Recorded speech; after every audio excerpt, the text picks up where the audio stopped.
बोलिए। जो बात गुरु महाराज जी ने अभी अभी बताई है, तो दास तो यही कह गए कि गुरु जी के आगे या संगत के आगे निवा हो गई। गुरु जी चलो ध्यान से सुनो। अब प्यार में और प्रेम में क्या फर्क होता है? ऐसा ना हो कि तुम प्यार प्यार का ढिंढोरा पीटते रहे और तुम्हारा प्रेम रह ही जाए। ये ऐसा ना हो कि तुम प्यार को ही प्रेम समझते रहे और दुनिया से फिर ऐसे खाली हाथ मलते चले गए, रोते चले गए, बिलखते चले गए, सिर पटकते चले गए, लास्ट में कुछ बनने वाला नहीं है। सुनो ध्यान से, प्यार क्या होता है और प्रेम क्या होता है? प्यार होता है संसार की चीजों के साथ। क्या होता है? संसार की चीजों के साथ, संसार के रिश्ते नातों के साथ, ये प्यार होता है। लगाव जो हो जाता है तुम्हारा, तुम उसी को ही प्यार समझ बैठते हो। और प्रेम किससे होता है? प्रेम हमारी आत्मा से होता है, क्योंकि आत्मा का जो गुण है वो प्रेम है।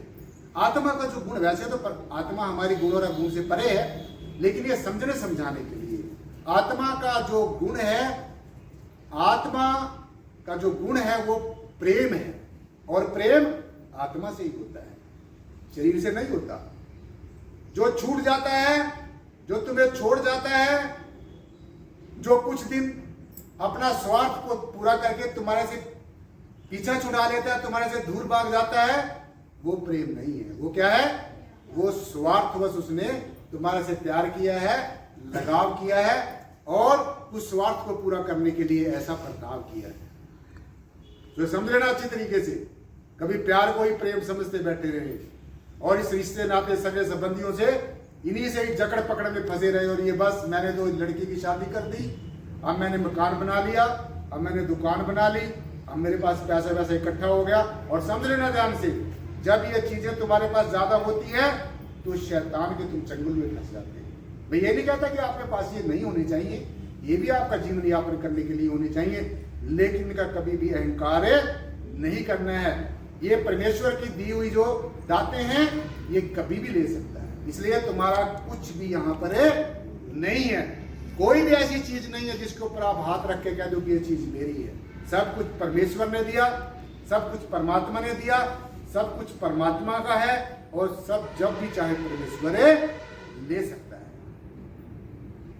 इसलिए संसार से प्यार करो या ना करो, मुझे आपका अपना विषय है, लेकिन अपनी आत्मा से प्रेम जरूर करना है, क्योंकि हमारी आत्मा का जो गुण है वो प्रेम स्वरूप है।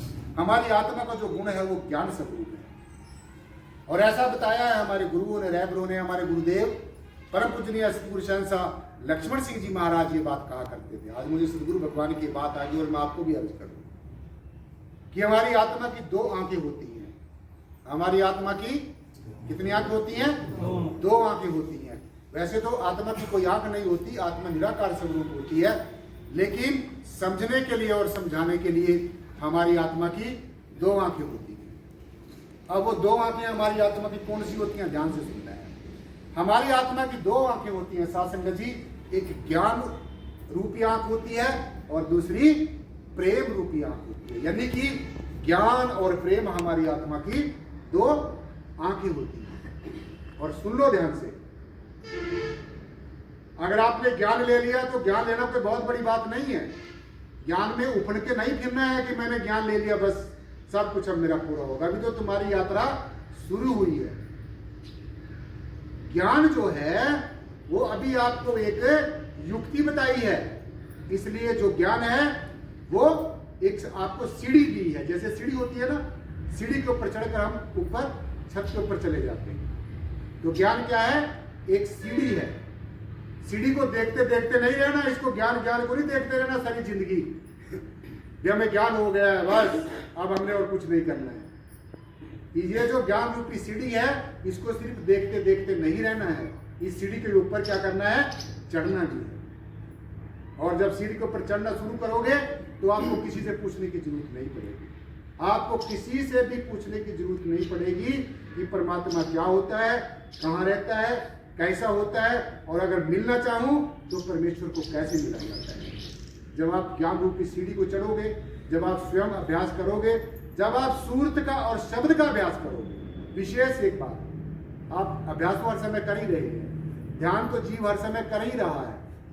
निराकार का ध्यान नहीं कर रहा है तो संसार का कर रहा है। समझे बात? क्योंकि हमारे जो ध्यान कभी करना धरना नहीं होता। ध्यान करना हमारा एक स्वभाव है, ध्यान करना हमारी एक प्रवृत्ति है। हमारा मन कभी भी ध्यान करने से खाली नहीं रहता है। अब आप समझ रहे हो? अच्छी तरीके से इस बात को समझ रहे हो। आपका जो मन है, आपकी जो ध्यान करने वाली जो प्रवृत्ति है, वो कभी भी साथ संगत जी ध्यान करने से खाली। आपने क्या समझना है? अब ये जरूर समझना है कि आप ध्यान किसका कर रहे हो। अब यहां पर भी आप शरीर से बैठे होंगे, लेकिन ध्यान पता नहीं किसका होगा। तो जिसका भी आप ध्यान करोगे, अंत में आप वहीं पहुंच जाओगे। ध्यान एक बहुत बड़ी जो है एक युक्ति है। इसलिए हमारी आत्मा की दो आंखें होती हैं, एक प्रेम और दूसरा ज्ञान। आप इसको ऐसा भी कह सकते हैं, एक ज्ञान और दूसरा ध्यान।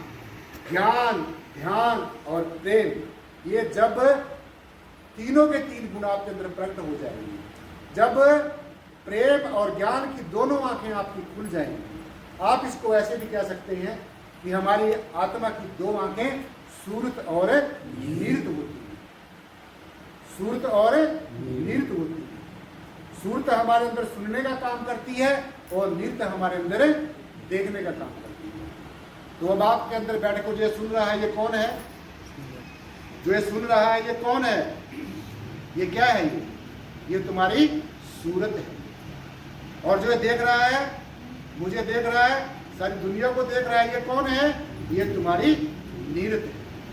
अब ये तुम्हारे ऊपर डिपेंड करता है, ये तुम्हारी सूरत और नीरत के ऊपर डिपेंड करता है साथ संगत जी, कि आप क्या सुन रहे हो और आप क्या देख रहे हो। अगर आप संसार को देख रहे हो, तो ये समझ लेना कि तुम्हारी नीरत अभी संसार के अंदर ही फंसी हुई है। अगर आप संसारिक बातें सुन रहे हो, तो ये समझ लेना कि आपकी जो सूरत है वो अभी संसार में फंसी हुई है। अच्छे तरीके से नोट कर लेना। और अभी आपकी जो सूरत है, आपकी जो नीरत है, वो अभी बाहर मुखी है। बाहर संसार की चीजों को देख रही है, इस नश्वर जगत को देख रही है, इस संसार के रिश्ते नाते सगे संबंधी के मोह फांस में फंसी हुई है। ये कोई किसी का नहीं बनेगा। लास्ट में जाकर ये सब अपना अपना जो कर्ज है ये लेकर, कोई बाप बनकर बेटे से ले रहा है, कोई बेटा बनकर बाप से ले रहा है, कोई गुरु बनकर शिष्य से ले रहा है, कोई शिष्य बनकर गुरु से ले रहा है, कोई बेटी बनकर माँ से ले रही है, कोई माँ बनकर बेटी से ले रही है। सारा हमारा जो रिश्ते नाते हैं, ये सारे प्रारब्ध के अनुसार हैं।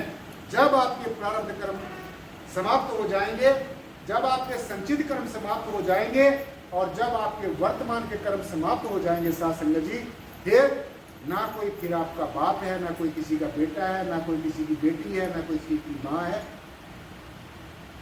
ये सब रिश्ते नाते सगे संबंधियों को, ये सारा प्रारब्ध कर्मों का खेल है। और जब तक ये प्रारब्ध खत्म नहीं होता, तब तक इसमें आसपास में आपको फंसे ही रहना पड़ेगा। देखो भाई, ध्यान से सुन लो।